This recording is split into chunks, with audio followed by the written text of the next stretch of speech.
Hello दोस्तों, मैं आकाश राउत अपने YouTube channel all in one study में एक बार आपका फिर से स्वागत करता हूं। दोस्तों, आज मैं आपके लिए जो हिंदी का चैप्टर स्टार्ट किया था उसमें आगे की क्लास लेके आया हूं। देखते हैं आज क्या क्या है आपका इस वीडियो में, देखते हैं।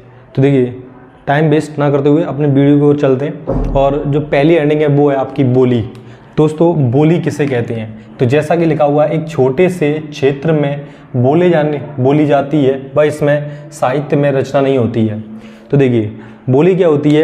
एक जो लोकल लैंग्वेज होती है, जो हमारे कहते हैं जो छोटे से एरिया में, छोटे से क्षेत्र में जो बोली जाती है, उसी को दोस्तों हम कहते हैं बोली।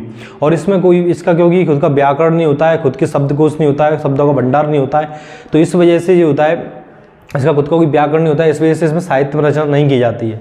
ठीक है दोस्तों, तो आपसे कहते पेपर में क्वेश्चन पूछा जाएगा बोली होती है, तो उसमें लगा हुआ एक सीमित क्षेत्र में या फिर एक छोटे से क्षेत्र में जो बोली जाती है उसको हम बोली कहते हैं। एक सीमित क्षेत्र में या छोटे से क्षेत्र में जो बोली जाती है उसको हम बोली कहते हैं। ठीक है, तो ये क्वेश्चन आ चुका है, तो दोबारा आने के फिर चांस है, तो इसे आप अच्छे से पढ़ लेंगे। फिर उसके बाद दूसरे नंबर पर जो हेडिंग है फ्रेंड्स, वो है आपकी बोली के बाद। ठीक है, तो बोली में आप इतना ही समझेंगे। उसके बाद बोली के बाद है विभाषा। क्या है? विभाषा। विभाषा क्या होती है? जब वो बोली का क्षेत्र थोड़ा सा विकसित हो जाता है और उसमें साहित्य में रचनाएं होने लगती है, तब उसको हम कहते हैं विभाषा। जब वह छोटा सा क्षेत्र विकसित हो जाता है और साहित्य में रचना होने लगती है, ठीक है, जैसे कि जो राइटर उसे यूज़ करने लगते हैं साहित्य वगैरह, रचना वगैरह लिखने के लिए, तब उसे हम कहते हैं विभाषा। ठीक है दोस्तों, उससे थोड़ा सा आगे और चलते हैं। तो उसके आगे जो आता है वो आता है उपभाषा। क्या आती है? उपभाषा। उपभाषा क्या होती है? जब कई विभाषाएं आपस में जुड़ जाती हैं, तो और आकृति, संरचना, अर्थ आदि के आधार पर। देखिए, तो जब आपकी जो विभाषा है वो बहुत सारी विभाषाएं जब आपस में जुड़ती हैं अर्थ के आधार पर, संरचना के आधार पर, आकृति के आधार पर, तब उनको हम कहते हैं उपभाषाएं। क्या कहते हैं हम? उपभाषाएं। उसके बाद दोस्तों भाषा आती है। जब हम उस उपभाषा को व्याकरण मानक के रूप में लिखते हैं, मतलब उसका खुद का अगर व्याकरण होता है, विशाल क्षेत्र होता है, शब्दों का विशाल भंडार होता है और लोगों में उसकी स्वीकार्यता होती है। ठीक है दोस्तों, तो जब वह उपभाषा क्या है? जब कई सारी विभाषाएं अगर आपस में मिल जाती है अर्थ, संरचना और आकृति के आधार पर, तो उनको हम उपभाषाएं कहते हैं। और जब उपभाषा को हम व्याकरण रूप दे देते हैं, उसे व्याकरण मानक के रूप में लिखते हैं, कि ग्रामेटिकल स्टैंडर्ड के रूप में लिखते हैं, यानी उसकी ग्रामर होती है। जैसे कि इच के बाद, जैसे कि आई के बाद एम आता है, ये क्या है? ग्रामर है ये। ठीक है, आई के बाद आई एम फाइन, तो आई के बाद एम आता है, ये ग्रामर है। तो ऐसे ही क्या होता है, जब इस उपभाषा को हम व्याकरण मानक दे देते हैं और इसमें शब्दों का विशाल भंडार होता है। जैसे कि अंग्रेजी है, अंग्रेजी में कितने सारे शब्द हैं, हिंदी में कितने सारे शब्द हैं, तो उस भाषा में, उसमें जो उपभाषा है उसमें बहुत सारे शब्दों का विशाल भंडार हो जाता है, और शब्दों का विशाल भंडार होता है, और विशाल क्षेत्र होता है, शब्दों का विशाल भंडार होता है, क्षेत्र भी उसका व्यापक होता है, बड़ा होता है उसका क्षेत्र। और सबसे बड़ी बात जो होती है कि लोग उसे स्वीकारते हैं, लोगों में उसकी स्वीकारता होती है, लोग उसे बोलना चाहते हैं, लोग उसे बोलते हैं। ठीक है, तो उसको हम कहते हैं भाषा। और ये भाषा जो होती है वो राजकाज में भी यूज़ की जाती है। किसमें? राजकाज में।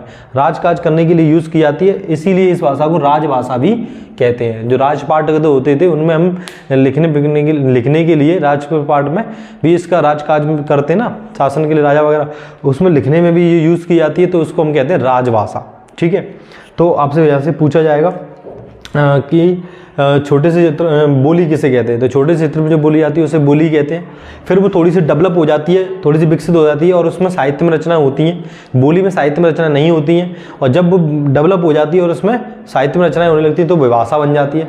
फिर विभाषा, जब कई सारी विभाषाएं मिलती हैं, जुड़ती हैं अर्थ, आकृति, संरचना के आधार पर, तो वो उपभाषाएं बनती हैं। उसके बाद उपभाषा को जब हम व्याकरण रूप दे देते हैं, व्याकरण मानक के रूप में लिखना स्टार्ट कर देते हैं, जिसमें शब्दों का विशाल भंडार होता है, और शब्दों का विशाल भंडार होता है, व्यापक क्षेत्र होता है, विशाल क्षेत्र होता है, तब उसे हम भाषा कहते हैं, और ये राजकाज में भी प्रयोग की जाती है। ठीक है गाइस, उम्मीद है आपको इतना समझ में आया होगा।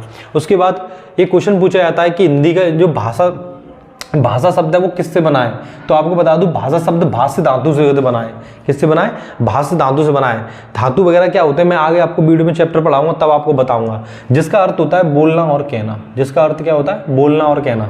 भाषा एक जो है भाष्य धातु से बना है, ये क्वेश्चन आ चुका है पेपर में, और जिसका अर्थ होता है बोलना और कहना। ठीक है, उसके बाद इनमें से एक क्वेश्चन आ चुका है प्राचीन हिंदी। प्राचीन हिंदी कब से कब तक मानी जाती है? तो 1100 ईस्वी से लेकर 1114 ईस्वी तक, 1100 ईस्वी से लेकर 1450 ईस्वी तक जो होती है वो आपकी प्राचीन हिंदी होती है। 1450 से लेकर 1850 तक जो होती है मध्यकालीन हिंदी होती है। 1450 से लेकर 1850 तक आपकी होती है मध्यकालीन होती है। मध्यकालीन हिंदी के बाद आती है आपकी आधुनिक हिंदी। 1850 से लेकर अब तक जो हम पढ़ रहे हैं वो होती है आधुनिक हिंदी। ठीक है, फिर उसके बाद एक जो क्वेश्चन पूछा जाता है भारोपी भाषा किसे कहते हैं? तो भारत और यूरोप की जो भाषा होती है उनको मिला के हम भारोपी परिवार की भाषा बोलते हैं। भारोपी परिवार की, और हमारे पास 6 भारोपी परिवार की भाषाएं। कितनी है? 6 भारोपी भाषा परिवार की भाषाएं हमारे पास 6। उनके नाम नहीं पता है, लेकिन नाम पूछे भी नहीं आते हैं, ऐसा जरूरी नहीं है, लेकिन उसकी संख्या आपकी पूछी जाती है कि कितनी भारोपी भाषा कितनी है, तो 6 भारोपी भाषा है हमारे पास। ठीक है दोस्तों, तो ये था आपका हिंदी का जो विकास का जो चैप्टर चल रहा है, हिंदी का विकास जो चैप्टर चल रहा है, उसके आगे का जो चैप्टर था वो ये था। ठीक है दोस्तों, तो मैं दोस्तों चाहता तो बहुत सारी चीज़ इसमें से छोड़ सकता था, क्योंकि कुछ थोड़ी बहुत चीज़ें ऐसी हैं जो इंपॉर्टेंट नहीं है, लेकिन क्रम से पढ़ाना जरूरी है।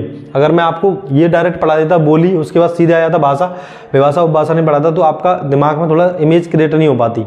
तो इस वजह से, लेकिन ऐसी बात नहीं है कि हर जो पढ़ाई चीज़ सारी इंपॉर्टेंट हो और जो नहीं पढ़ाया वो सारा ही वेस्ट हो।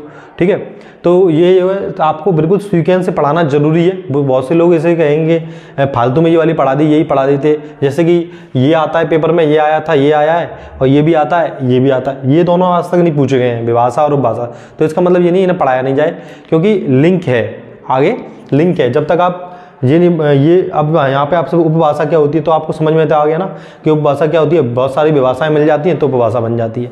ठीक है दोस्तों, तो इस प्रकार मैं आपको सिस्टमेटिक तरीके से पढ़ाऊंगा, क्रम से पढ़ाऊंगा। थोड़ी देर से भले ही मेरी वीडियो आए, लेकिन आती जरूर है। ठीक है, और मैथ्स की, हिंदी की कोई ना कोई एक वीडियो आपको डेली मिल ही जाया करेगी।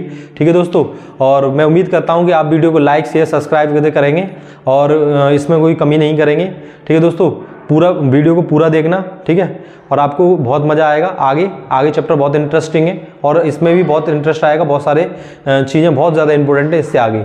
ठीक है, thank you, thanks for watching. मैं आकाश राठौर आपसे विदा लेता हूँ। जय हिंद, जय भारत।